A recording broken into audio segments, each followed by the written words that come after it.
Ассаламағалейкум, екі бұқа YouTube каналының тұрақты көрермендері. Бүгін міне қора бастадық. Алланың қалауымен 9-да 11 қорамыз. 20 бастық бұқа сиятын орын дайындадық.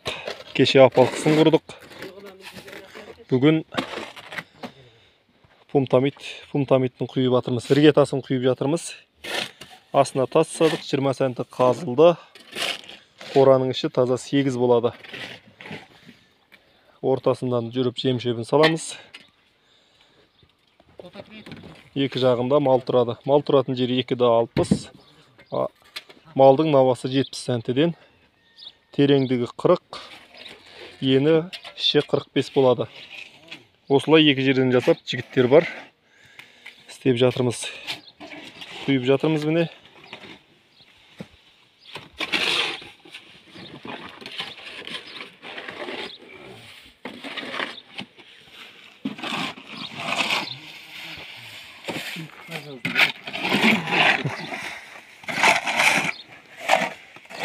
Ал жігіттер іске сәт.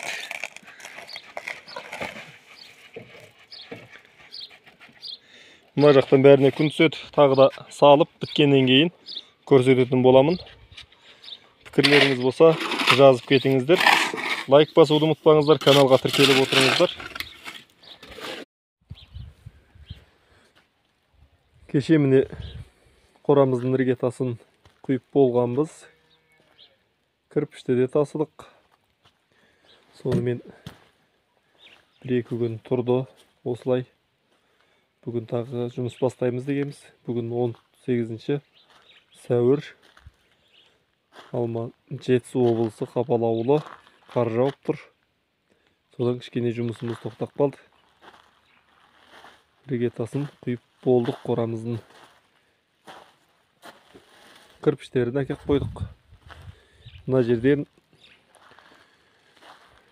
2 ақыр түседі. Малдың ортасына 2 жағынан кеп тұрып жейтін. Тағы да ол жайлы түсіретін боламын видео. Каналымыздан алыстамаңыздар. Каналға тіркеліп, лайк басып, пікір қалдырып кетіңіздер.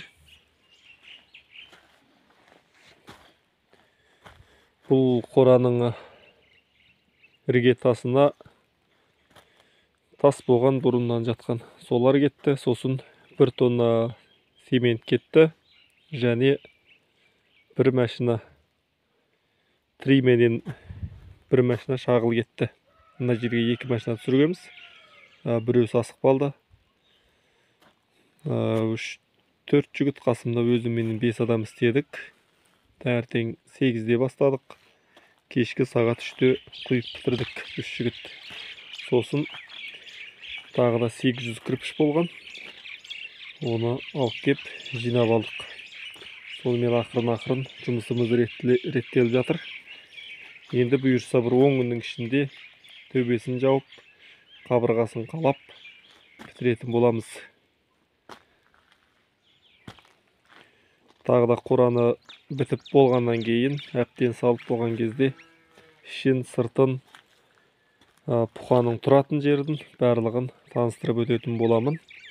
Сол үшін каналға жазылып қойыңыздар.